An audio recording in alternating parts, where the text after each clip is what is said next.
Assalamualaikum warahmatullahi wabarakatuh. Pada kesempatan kali ini kami ingin mempresentasikan tugas besar 1 perekonomian Indonesia dari kelompok 9 yang berjudul Transformasi Struktural, Akumulasi Alokasi, Demografi, Struktur Tenaga Kerjaan, Distribusi Pendapatan, Peran Teknologi, dan Dampaknya Terhadap Pengangguran dan Kebijakan untuk Mengatasinya. Presentasi ini disusun oleh Bella Septinanjani, saya sendiri, Carolina Manda, Rezeki Febrianti, dan saya Siti Nurjana.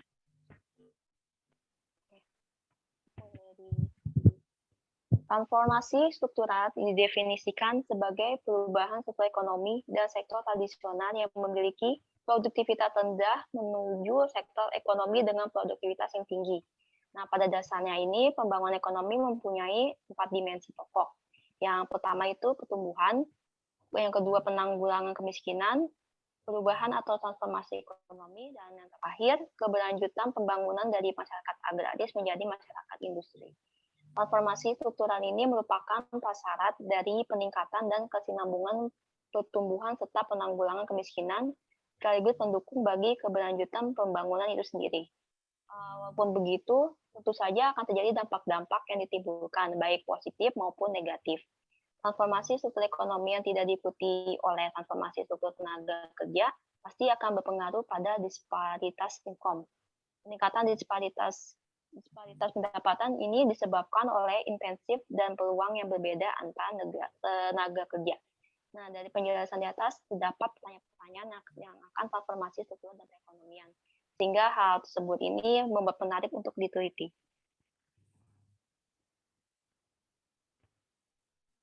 Nah, di sini apa perbedaannya itu antara akumulasi, alokasi, demografi, dan distribusi. Yang kalau akumulasi itu merupakan proses yang menyertai pertumbuhan ekonomi suatu negara, yang dimana itu pertumbuhan ekonomi yang ditandai dengan peningkatan GDP. Nah, itu akan membuat terjadinya peningkatan penggunaan barang modal. Nah, kalau alokasi itu merupakan suatu proses perubahan atau pergeseran sektor strategis menyumbangkan nilai tambah terbesar dalam GDP.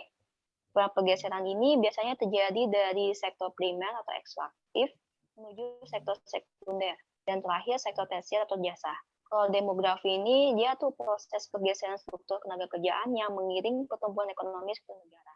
Dan terakhir ini distribusi. Distribusi itu merupakan proses pendapatan per kapita penduduk dalam suatu negara. Selanjutnya saya akan membahas tentang struktur tenaga kerjaan dan distribusi pendapatan. Data tentang situasi ketenaga kerjaan merupakan salah satu data pokok yang dapat menggambarkan kondisi perekonomian, sosial, bahkan tingkat kesejahteraan penduduk di suatu wilayah dalam suatu kurun waktu tertentu. Beberapa konsep atau definisi yang digunakan dalam ketenaga kerjaan adalah sebagai berikut. Yang pertama, penduduk. Yang kedua, usia kerja. Yang ketiga, angkatan kerja. Keempat, bukan angkatan kerja. Kelima, bekerja. Dan keenam, pengangguran.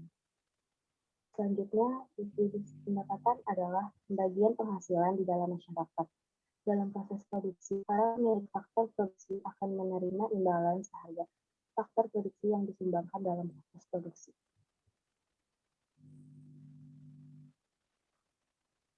Proses globalisasi yang mengarah kepada proses transformasi selalu memiliki dua sisi akibat yang berbeda. Di satu sisi, akibat positif yang ditimbulkan adalah modernisasi kehidupan masyarakat. Sementara, di sisi lain bagi pihak-pihak yang tidak dapat memanfaatkan peluang yang ada, akan menerima akibat negatif, yakni tergilas sekali lagi dan proses transformasi itu sendiri. Transformasi teknologi, peningkatan produktivitas, digitalisasi, daya saing, adalah beberapa kata ajaib yang akan terus muncul dalam sektor kebijakan ekonomi dan pembangunan Indonesia. Kita tidak bisa lagi membuat kebijakan yang sangat biasa saja atau reguler, tetapi kebijakan yang akan menghasilkan produktivitas yang lebih baik, mendorong daya saing, serta penggunaan teknologi di dalam operasionalnya. Transformasi struktural ini perlu banyak melibatkan seluruh lapisan masyarakat, baik yang berada di perkotaan maupun pedesaan, untuk bersama-sama mencapai asa Indonesia maju. Pengangguran merupakan salah satu masalah utama yang selalu dihadapi setiap negara. Jika berbicara tentang masalah pengangguran, Berarti tidak hanya berbicara tentang masalah sosial, tetapi juga berbicara tentang masalah ekonomi. Karena pengangguran selain menyebabkan masalah sosial, juga memberikan pengaruh terhadap pertumbuhan ekonomi suatu negara, khususnya negara yang sedang berkembang seperti Indonesia.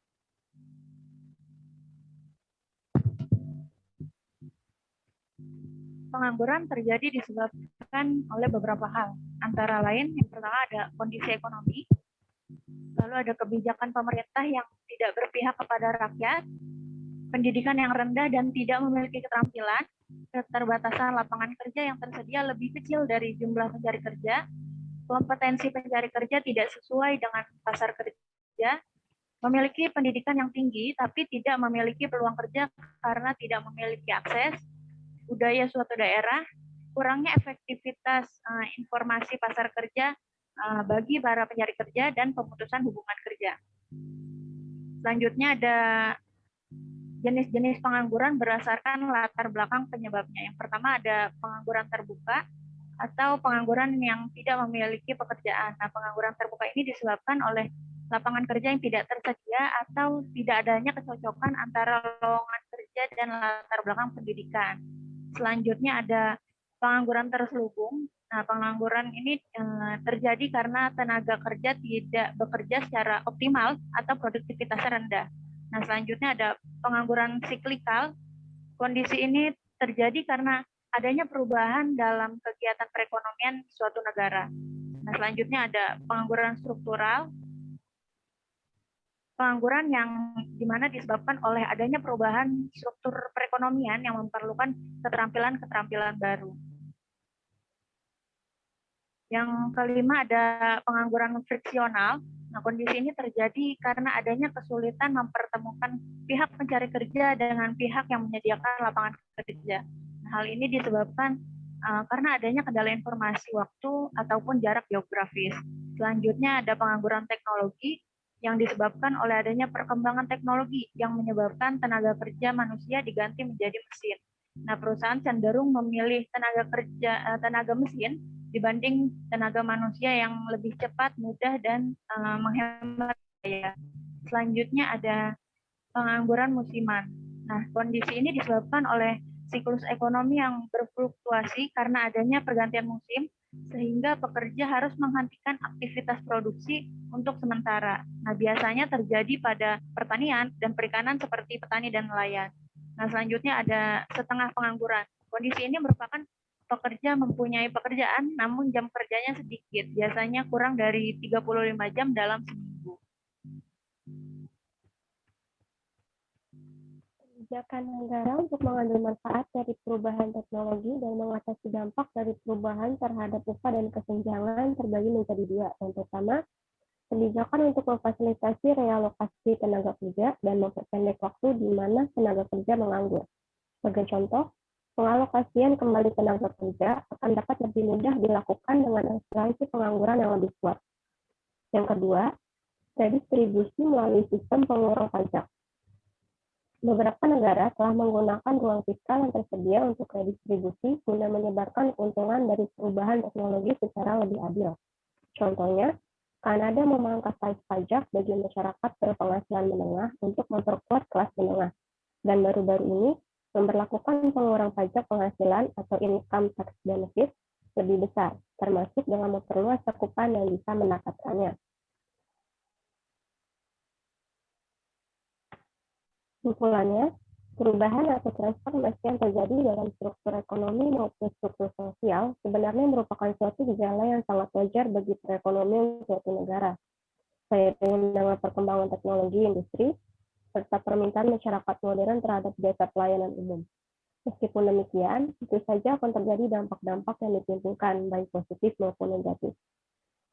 Menurut Hollis Flannery, tentang teori pertumbuhan negara, beliau berpendapat bahwa saat terjadinya pertumbuhan ekonomi yang ditandai dengan peningkatan GDP, maka akan ada 4 proses yang akan menyertainya. 4 proses itu yaitu proses akumulasi, alokasi, demografi, dan distribusi, seperti yang sudah dijelaskan di slide sebelumnya.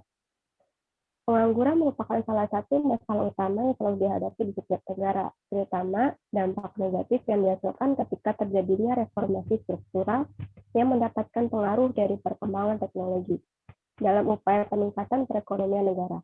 Khususnya pengangguran teknologi, ada beberapa kebijakan yang dapat diaplikasikan. Negara-negara membutuhkan kebijakan untuk memfasilitasi realokasi tenaga kerja dan memperpendek waktu di mana tenaga kerja menganggur. Dan kedua, redistribusi melalui sistem pengurangan pajak atau tax benefit system. Jadi, kemajuan teknologi menghadirkan peluang ekonomi dan sosial yang luar biasa, tetapi perlu didukung oleh kebijakan yang tepat untuk memastikan agar kemajuan-kemajuan tersebut membawa manfaat bagi semua.